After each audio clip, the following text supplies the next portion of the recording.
Hi, and welcome to another edition of the Trustcast Show. I'm really happy to have with us today Kurt, and I didn't say your last name. Is it Nachtman? No. I got it. First try. So Kurt spent 5 years as a Baltimore City prosecutor, learning exactly how the state builds its cases against people. And then he spent the next 12 years building his own firm from scratch, trying 30 jury trials to verdict. So Kurt, you sat on the prosecutor's table before you ever sat on the defense table. What does that do to the way you fight for somebody? Well, first of all, thanks for having me on the show. I really appreciate the opportunity to chat with you today.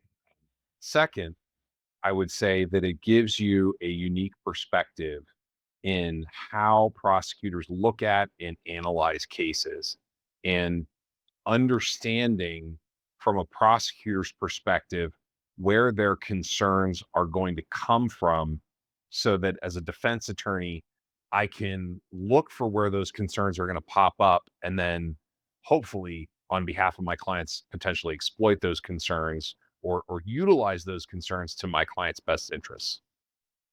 Okay, so you clerked in the homicide division before you were ever licensed, which is kind of Yes. unusual. What did watching the most serious cases in Baltimore teach you about how the system actually works? Was that give you some insight before you became uh, prosecutor? It was an absolutely fantastic experience. I got to work under some super talented attorneys. I got to work on some super complicated cases, cell phone evidence, DNA, fingerprints, medical expert testimony of all types that, generally a lowly law student. I worked, I was sort of a working stiff through law school all the way through. I worked almost full time and I went to school full time. So, it really gave me a lot of opportunities that other people wouldn't otherwise get. And one of the interesting things when you work in the state's attorney's office in Baltimore City, for those people who have been around at least for 15 or 20 years, you may have heard of a show called The Wire. Well, I actually got the opportunity to work with and get to know some of the characters on whom The Wire is based. And kind of the good, the bad, and the ugly. I've met David Simon before. I've met the individuals on the McNulty, the lead detective in that show on HBO's The Wire, is kind of a composite of a couple of different detectives. And there is an actual detective, Sid Noor, who's now retired. He was a homicide detective for almost 30 years. Great guy. Kima Griggs is another detective who's highlighted as based on a real person. She was a drug sergeant when I had the opportunity to work with her. But again, a great person, kind of these larger than life characters that I got an opportunity to cut my teeth under. It was fascinating, and a great opportunity. Yeah, it does sound like a great opportunity. So I'm going to pose some questions to you from the perspective of someone charged with a crime. So someone gets arrested tonight in Maryland. What are the most important decisions they need to make in the next 24 hours? Shut up. Do not talk to the police. The police are not your friends. You told me that I couldn't say certain words on this podcast, and I made sure not to say the word that I would normally tell my clients. But I cannot tell you, and it blows my mind. You go on Instagram and Twitter or X or Facebook, and you see lawyers all the time telling people to shut up. And still the clients manage to talk their way into handcuffs, talk their way into more trouble, giving the state, some or all of the case that they maybe couldn't otherwise prove. Law enforcement is permitted to not tell you the truth. And you as a defendant, really, you have nothing to gain by communicating with the police. So the first thing within that first 24 hours is, you know, don't talk. And I can only imagine how difficult it is for a criminal defendant to keep themselves quiet and not try to tell their side of the story, because sometimes when clients don't, they come into my office a day or two later and it's like uncorking a bottle of champagne, where they just overflow with trying to tell their side of the story. And it very often does not go to the client's benefit. In fact, almost never does it go to the client's benefit, because the police are going to pick and choose the nuggets that they see appropriate and then utilize that information against the client. So if you, but if what if you're just polite and you're explaining yourself? No. I always say polite but firm no. The first words and last words out of your mouth should be lawyer. If you think you're a suspect or a potential suspect in a crime.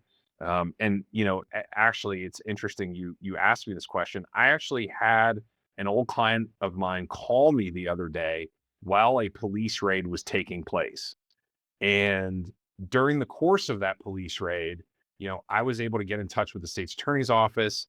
The police were trying to seize my client's cell phone and his car, but I texted my client's cell phone and I said, "You cannot look at this cell phone without a proper search warrant." And the response I received was acknowledged, and they never searched the cell phone. They tried to tow his car. And, fortunately, the client was able to reach out to me. And I said, "You can't tow his car unless you have a warrant or a valid basis to tow his vehicle." So you can't interfere with law enforcement doing their job, but you're certainly not obligated to assist them. And, police aren't your friends. And so anytime somebody's in that situation, you know, be polite, be firm. As Nancy Reagan would say, just say no. And there's no reason you can't be polite either, because oftentimes you'll escalate a situation. That's not necessary. I would also say Mhm. don't destroy evidence, don't delete text messages, don't delete cell phone data, because guess what? Once it's there, it's there. Whether it's with you, whether it's with the carrier, police are going to find it, and then you're going to have deleted evidence as opposed to just not doing anything. You know, remain calm, contact a lawyer, contact your family members, make sure you're physically safe, and, you know, be firm, polite, but don't give the police anything that they wouldn't otherwise have. So talk about Miranda, because someone said the other day when I was talking about the Miranda, that when you have to give the Miranda, you don't have to give the Miranda until after you've decided to arrest somebody. Is that right? That is You so absolutely correct. so you can gather a bunch of evidence without arresting somebody. Tell them what was the euphemism used for lying? You could lie to them, and you're allowed to not tell the truth. You can lie to a suspect who is not officially classified as a suspect, and get them to admit stuff, and you haven't really arrested them, so you're still within your rights as far as the Miranda. Is that right? That is absolutely correct. So Miranda is triggered. Your Miranda rights are triggered when something called custodial interrogation occurs. So it doesn't necessarily have to be like a full blown arrest, although I think most courts would interpret an arrest being custodial interrogation. But the key word that the Supreme Court of the United States uses is custodial interrogation. So interrogation means questioning, and custodial means you're physically in custody and not free to leave. So, for example, if let's say a robbery happened and I get stopped a block away and the cops just ask me to sit down, am I in custody? Well, did you ask to leave? Right? Did you ask if you were in custody? Or were you just sitting down on the curb just because a robbery happened and the cop said, "Hey, would you help us?" So there are certainly some fine distinctions. And the police are going to say, "Well, had he asked, he certainly would have been free to leave, but he never bothered to ask." Right? And obviously when you're back at the station and you're in the interrogation room, and the police have you handcuffed to the chair and there's the bright lights on you, you're in custody, and they're going to go over Miranda rights. But you're right that there's a lot of questioning that can happen where you're not necessarily in custody, but maybe you're on your way to being in custody, that would not trigger a requirement of a Miranda warning. Another important thing is like a DUI, for example. Some states require a Miranda warning for a DUI. Maryland, where I practice predominantly, it does not require Miranda warnings for a DUI or a DWI. Because oftentimes you're never actually fully in police custody. You're detained for a temporary period of time, and then the officer issues you citations and you go on your way. And people go, well, I didn't get Miranda warnings. You're not required to. So, what's the difference between what a public defender's office can do and what a private criminal or defense attorney can do? A public defender is going to have a vastly larger number of cases than any private attorney. Private attorneys, have a more limited number of cases, at least most of us do, hopefully. And we have a select number of clients that we handle so we can devote more time, attention, and resources to those individuals. Some of the best lawyers that I know, some of the best lawyers that I've ever worked with are public defenders. They work tirelessly on behalf of your clients. But another huge distinction between a private attorney and a public defender is that you don't get to choose. You get assigned your attorney when you're coming in seeking indigent representation. One of the funny things, though, that I always say is like my experience dealing with people from the office of the public defender is they're very good at making lemonade out of lemons. In other words, figuring out that sort of very, very creative argument or, tilting at windmills, as some people may say. Um, they do a really, really, really good job because they're faced with all of these myriad of impossible scenarios. And I always try to channel, that energy whenever I have a case that is a very difficult case that doesn't look like there's any options or any legal or factual avenues to help my client. Baling wire and duct tape. Maybe. So, when someone looks at a charge and thinks, this is not all that serious, you know, sometimes are they getting that completely wrong? You know, it's funny, Zane. I would tell you that 50 years ago, 100 years ago, you know, uh, somebody could pick up and move across the country and start an entirely new life. You could be convicted of a very serious felony offense, and you could move from Maryland to Washington State, right? And no one would ever be the wiser, and you could start with a clean slate and a fresh slate. But the world we live in with the internet is so, I don't want to say invasive into your personal business, but I don't really know any better word to do it. Maryland, for example, every year our General Assembly works to increase the strength of our expungement laws to allow individuals who have run-ins with the law to clear their old record. But it follows you. It follows you in job application, any kind of crime, trespassing, jaywalking, public intoxication, um, speeding tickets, depending on what job you have. We have a huge apparatus here in Maryland for, National Security Agency, Fort Meade, a bunch of different Army and Air Force bases, and a lot of military individuals who literally have to have absolutely impeccable records. And to say that it's not a big deal, well, I, as a defense attorney, may say, yes, it's not a big deal, but you need to understand the long-term impact of any criminal conviction, no matter how minor you think it is. Anyone who's charged with a crime should take it seriously because, you don't know where you or I or anybody who's charged with a crime may be in 15 years or 20 years and what they may want to do with their life. So that's interesting. I really hadn't thought about it in quite that way. So walk me through the not guilty verdict you got in early 2026 on a firearms case. What did the state think, where the state thought it was an easy win? Where did they fall short? So this case was actually, you've done your homework. This case was interesting because, you know, read the rule was something that one of my law professors used to say to me. Always make sure you read the rule. And if you haven't handled a particular case, either in months or a number of years, make sure you go read the rule. And this case was unusual in that it involved an individual who had accidentally shot himself in the leg. And when the police got there to render aid, they realized that the serial number on this particular firearm was not there. There was no serial number on the firearm. It was what's called a ghost gun, if you've ever heard of that. And 2 or 3 years ago, the Maryland legislature passed a law making ghost guns illegal. So The client had previously built this firearm. He was a firearm enthusiast. He wasn't prohibited from possessing a firearm. He wasn't like a convicted felon or anything like that. But he accidentally shot himself in the leg with this old gun that he was cleaning. And ultimately, they charged him with possession of a firearm with a obliterated or missing serial number.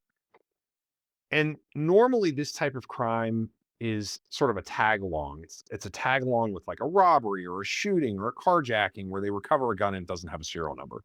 Well, in this instance, it was a standalone crime, and I thought, well, I haven't handled one of these.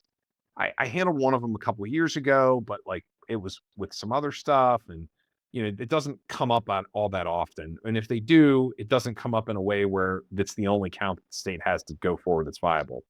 So I open my rule book and I look at the rule, and the rule is just the individuals in the General Assembly aren't typically lawyers. There are a very few number of lawyers in legislatures, right?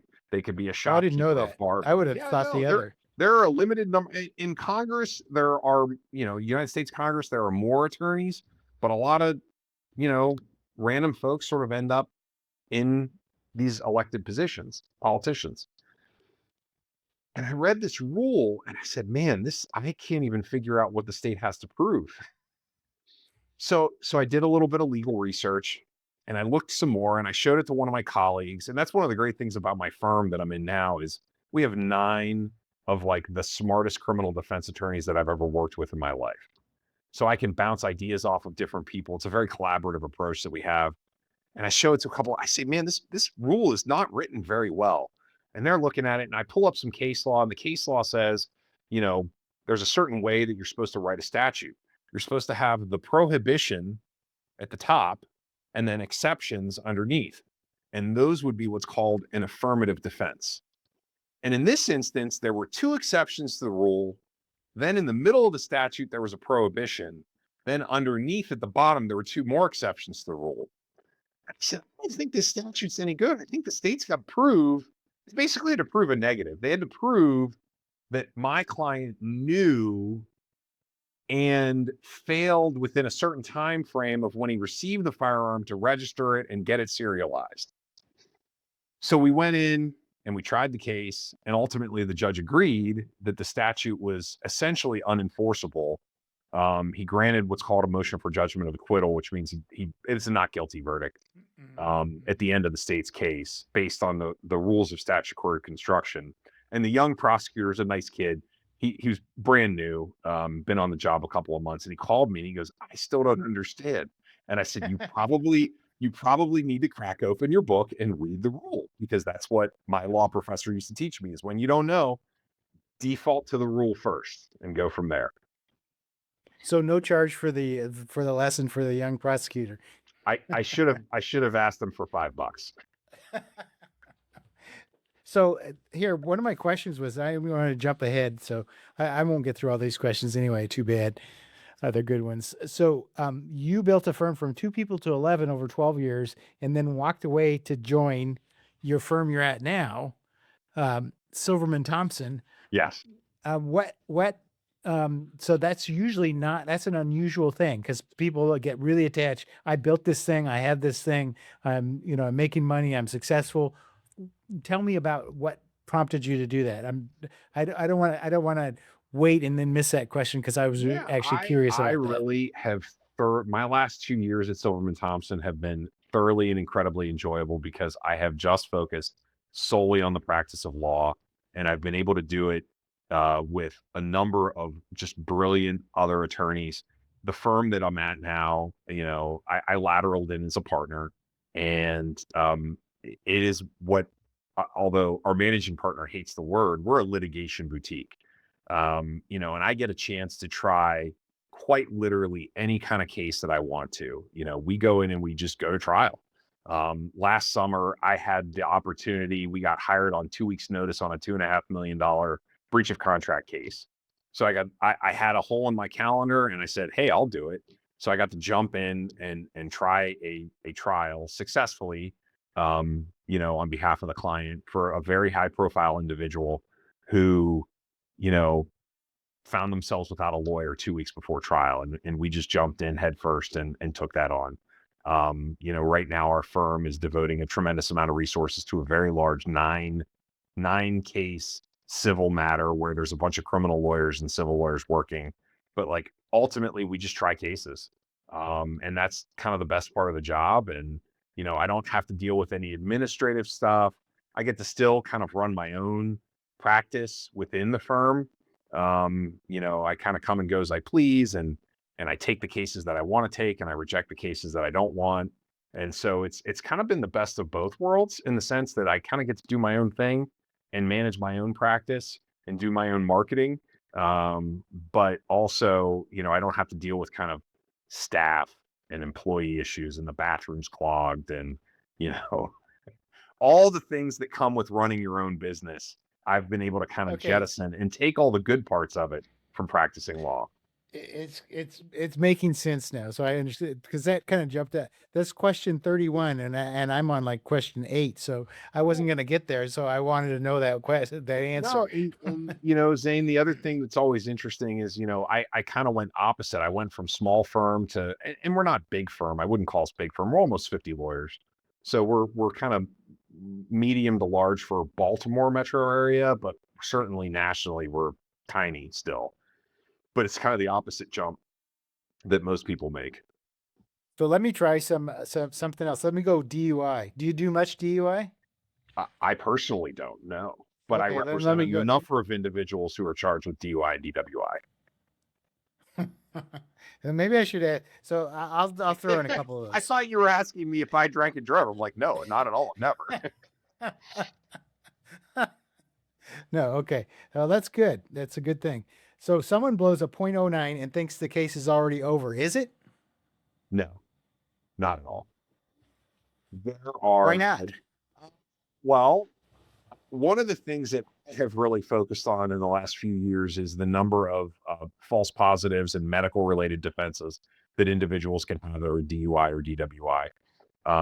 You can run the list of all sorts of different issues. And then on the front end of the case, do they have probable cause to pull you over? Do they have probable cause to place you under arrest? Do they properly follow the procedures associated with providing? There is in Maryland what's called a DR-15 advice of rights, and it's this big, long, single spaced form that the officer has got to read to the defendant, and they often screw it up. But really, one of the things that I think has been highly overlooked is individuals with medical complications and how some consumption of alcohol can lead to exacerbation of medical issues. I have hired experts. I've had a number of different cases. Sleep apnea is a big underlooked potential issue for clients.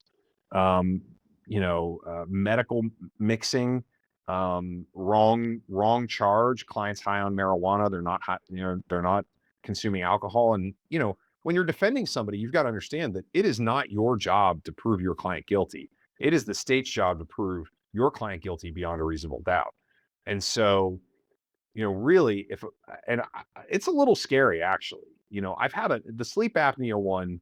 It kind of hits close to home. I actually have obstructive sleep apnea, and probably 6 years ago, I had a client, and nicest guy. He was a teacher, and he was driving home from a happy hour, and he said, "Man, I didn't have that many. I had like 2 drinks, and I didn't." And he didn't blow, so there wasn't an issue with the breath test, but he kind of swerved off the road, and I said, "Hey, have you ever been tested for sleep apnea?" And he said, "No." And ultimately, him as well as probably about a half dozen other defense clients since then, I have gotten tested for sleep apnea. They have tested positive for sleep apnea, and then they've been able to get treatment for their medical issue that they didn't know they had. And we were able to deliver, an extremely positive result in their criminal case as well. So, I a little passionate about some of these medical issues that do occasionally pop up. That's an interesting twist. So, um, if someone has this is kind of adding two things on top. If someone has a professional license, like a nursing license, contractor's license, a CDL, how does a DUI conviction change the math for them? So, you're always going in under Maryland law. if you are convicted or receive what's called a probation before judgment, you are required by the court to complete some sort of alcohol education program. If you have a professional license, most of the time, the professional body on a first offense is not necessarily going to take any action.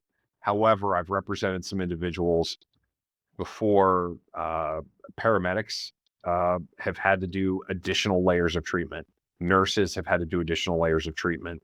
Different individuals with different types of licensing, the regulatory agency will take kind of different action depending on the facts and circumstances of the case. But um, always, always, always, you've got to deal with the underlying treatment related issue and seek treatment for alcohol, drugs, pills, you name it. So the other thing that I've heard or seen, some people say, if you get pulled over for a DUI and maybe you have been drinking, don't do the breathalyzer. Just refuse it, and whether they're going to seize your license or not, you're better off. So what's the truth there? And it probably varies by jurisdiction, but what's the Oh, truth in Maryland? so the answer in Maryland used to be a lot more complicated, but 2 years ago, last year, 2 years ago, our legislature changed what happens with a case. I used to tell people, well, if you've only had a couple drinks, maybe you should blow if you think you're going to be under the legal limit. Now I tell clients, look, if you've had a couple of drinks, you should refuse everything. You should refuse field sobriety tests. You should refuse, the breath test. You should be polite, be stern, and just decline to do everything. And by the way, keep your mouth shut, because if you've been drinking too much, you're going to smell like alcohol. But the law changed, which now essentially mandates on any charge of a first offense the installation of an ignition interlock device on your vehicle, and you can't wiggle out of it. And there's no exceptions. It's an administrative procedure through Maryland's DMV. So it's really changed the analysis for that.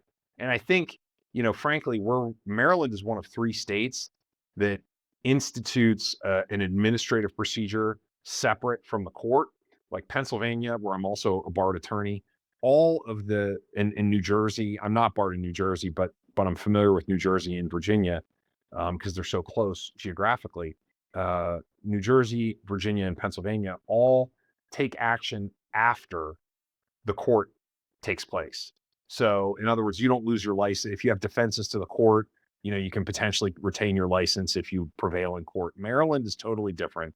And our General Assembly has sort of ratcheted up the pressure on that. I think largely to a detriment of the criminal case as well. Because now, if people start knowing this, they're just going to refuse everything. And it's going to be a lot harder for prosecutors to prove their case. Huh, that's interesting. Okay, so let me talk about professional license defense. So a nurse gets a letter from, this is something you do too, right? Yes. So a nurse gets a letter from the Maryland Board of Nursing saying there's been a complaint. And what does that letter actually mean? And what should she do in the next 48 hours? Call an attorney. Do not try to handle it yourself. The difference in an administrative procedure, and I'm speaking very broadly, versus a criminal procedure is that you are going to be required to cooperate with your licensing authority. Okay. Criminal, you don't have to cooperate with the police. You can't obstruct what they're doing, but you don't have to cooperate. But in an administrative procedure, if you don't respond timely, if you don't comply with their requests, they can have another ground to suspend, revoke, or censure your license. But it's very, very, very important not to, how do I say, over cooperate. I always tell people, when an administrative agency comes into your life, they almost never get you for the complaint that brought them knocking on your door. They're going to knock on your door and they're going to look through your paperwork and they're going to go, "Oh, back in, 2007, you failed to document that you provided this narcotic to this patient." Or, I handle a lot of cases for daycare centers. Daycares Mhm. are critical. They have walk-in inspections, and the provider, the license inspector will come to the door, and they'll never find something related to why they came to the door. You know, maybe a parent complained about care for their child. It'll be, oh, your fire extinguisher wasn't charged, or your safety plan paperwork wasn't in place. And all of a sudden, instead of having one violation, you've got 10 violations. And it's really, really, really important to have a lawyer to sort of, number one, run a buffer between you and the agency to give you a little bit more time to gather your thoughts and gather the statement that you're going to provide, but also to make sure that we can appropriately put safety plans and other corrective measures in place. I can't tell you the number of times that I have clients come to me, and it's unfortunately it's a little bit too late for me to help because they did that immediate response themselves. They go, "Oh, I don't need a lawyer. What? The licensing board is here to help me." Similar to a police officer, although they're not going to lie to you like a police officer will. Similar to a police officer, they are not your friend. And depending on the political climate of that agency, I've seen different agencies, they get a new head and all of a sudden they're sniffing. They want to make their mark on that group of licensees, whether it's a doctor, whether it's a nurse, CPAs, they all kind of generally operate the same in terms of the way regulatory licensing works. And they all want to make their mark on their constituency. Hmm. Well, that's discouraging. Maybe I'm jaded and I've been doing it too long. No, I've probably experienced, no, no, no. It's interesting. It's discouraging, but it's also interesting. And I guess you're kind of talking about human nature. They want, they have these careers and they want to make their mark in the world. And so they see it as, I'm doing the righteous thing. I'm sure that this all is, or sometimes there's a power thing, isn't there? Absolutely. Absolutely. Recently, I mentioned the paramedics, and there was a new board that came in a couple years ago, and I got half dozen cases kind of back to back to back to back of just, maybe it was a medical error, maybe it was, and the licensing board was coming down on people where I had seen doctors make far more catastrophic mistakes. And these are human errors. I mean, people are going to make mistakes. That's what insurance is for.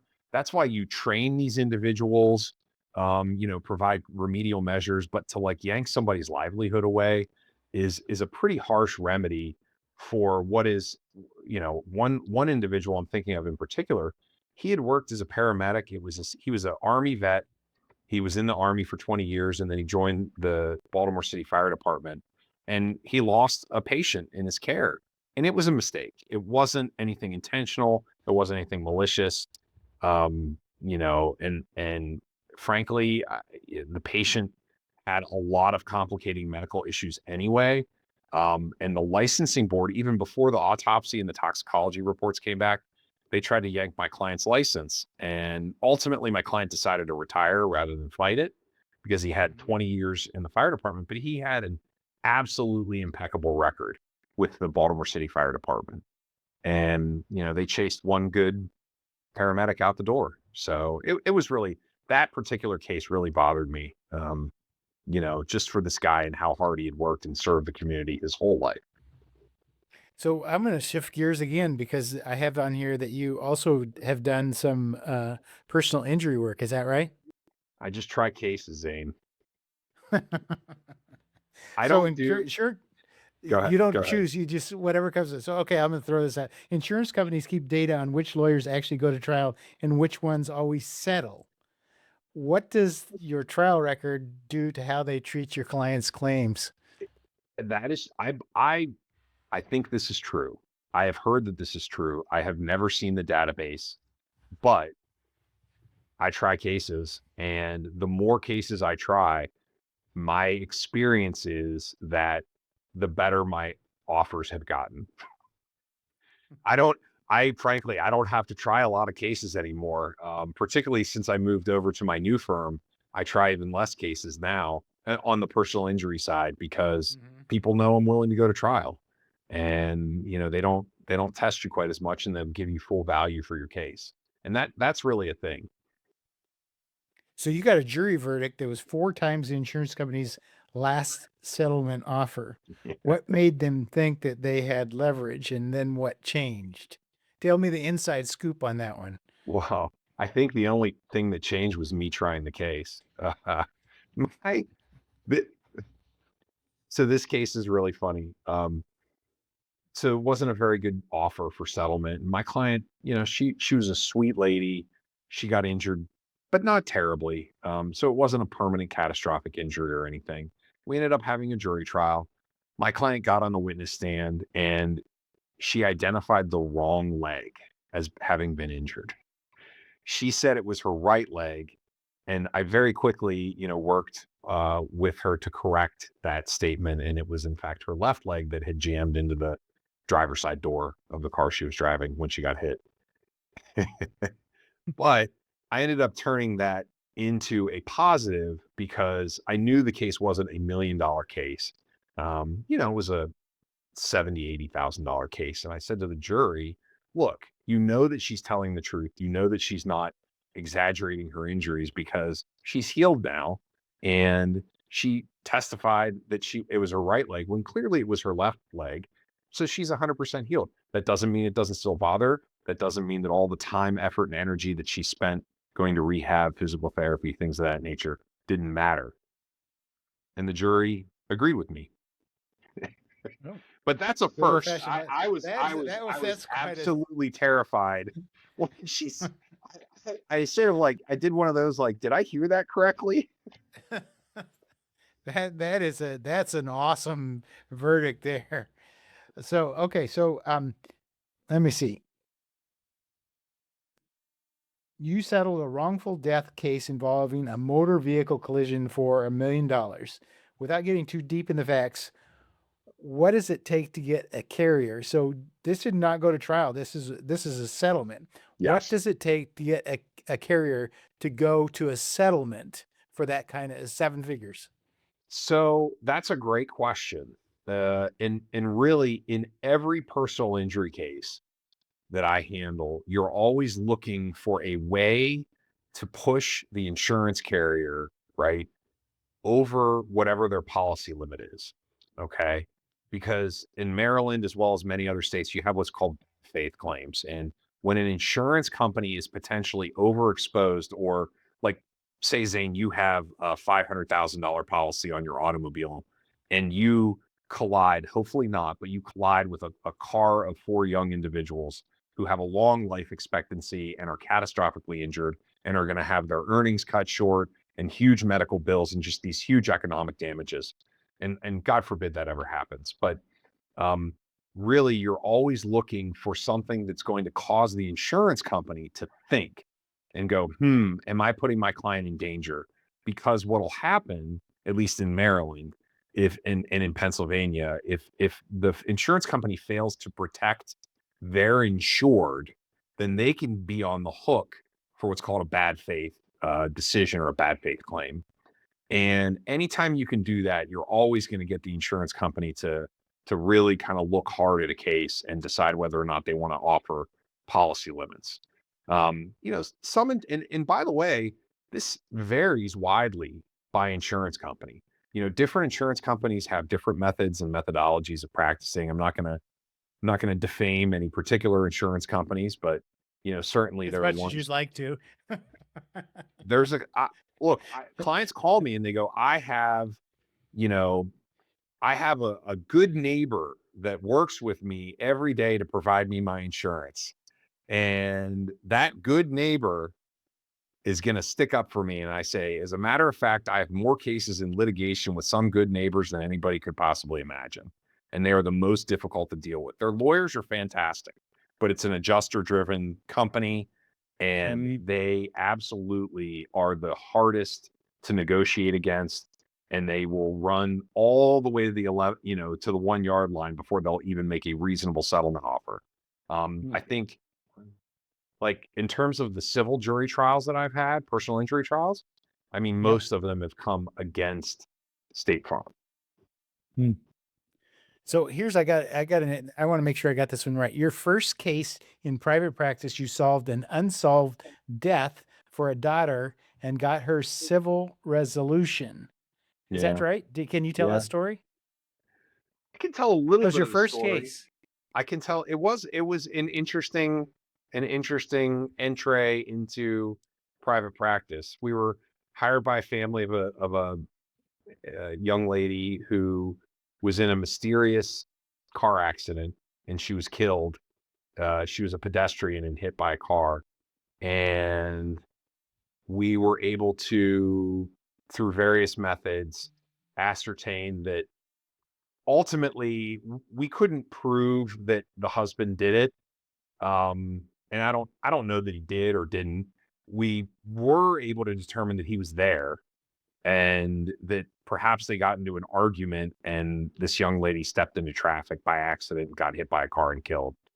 And then we were able to negotiate a settlement and get her remains back in some of her personal property. And, the family at least got some level of closure for the situation. So it was both interesting, difficult, and, extremely rewarding. For at the time I was 32 or something, 32-year-old kid, newly minted in private practice. Mhm. So, I think we're gonna wind it up right there. It's except that if someone is in the Maryland area and they say, this Kurt, he sounds like he's on the ball. I need somebody like that to protect me because I've really screwed the pooch on this. I need help. How do they get in touch with you? Yeah, they can call me, they can email me. Our office number is 410-385-2225. SilvermanThompson.com is the firm's website. If you Google Kurt Baltimore lawyer, I'm literally the only one. So it doesn't take much, or Kurt Maryland attorney, I'm KURT. My email address is kurt@silvermanthompson.com. Look, I enjoy it. I enjoy helping people. It's funny. My dog was injured the other day, really hurt, like dislocated his elbow. And I just kind of walked over and sort of helped him and put everything back together and then carried him in the other room. And my wife says, "Holy cow, you were like completely calm." And I said, "Hun, you know that people call me like in absolute panic mode all the time." So that's actually when I get coolest, is when everyone else in the universe is in panic mode and I sort of keep things together. So that's what I enjoy doing, and I enjoy helping people out greatly. So thanks a lot for coming on, Kurt. You're a great guest. I really enjoyed it. Thank you. I really appreciate this. This was fun. And you did your homework.